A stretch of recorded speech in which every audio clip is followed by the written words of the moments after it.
இப்ப இருக்கிற வெதர் கண்டிஷன்லாம் சுத்தமா கணிக்கவே முடியறதில்ல. வெயில் அடிச்சிட்டு இருக்கும்போதே மழை வருது, பயங்கரமா காத்தடிக்குது. ஈவினிங் போல கிளைமேட் கொஞ்சம் நல்லா இருக்குன்னு பாப்பா கூட வெளியில விளையாடிட்டு காஃபி குடிக்கலான்னு தான் பார்த்தேன். கொஞ்சமா சுறுசுறுப்பா இருக்கும்ன்ட்டு. 6 மணிக்கு மேல காஃபி குடிச்சா கண்டிப்பா நைட்டு தூக்கம் வராது. அதனால சங்குப்பூ டீ வச்சு குடிச்சிட்டு டின்னர் செய்ய வந்துட்டேன். முள்ளங்கி சட்னி தான் ரெடி பண்ணியிருந்தேன். நெறைய பேருக்கு இந்த முள்ளங்கி ஸ்மெல் கொஞ்சம் பச்சையா இருக்கனால பிடிக்காது. பொரியலாவும் சாப்பிட மாட்டாங்க, சாம்பார்ல போட்டாலும் சாப்பிட மாட்டாங்க.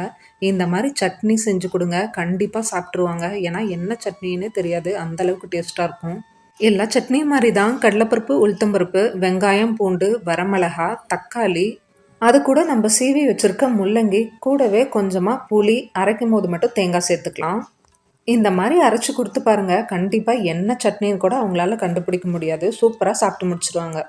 இந்த ஜில்லுன்னு இருக்க கிளைமேட்க்கு சுட சுட இட்லியும், கொஞ்சம் தோசையும் சுட்டு டின்னர சூப்பரா சாப்பிட்டு முடிச்சாச்சு.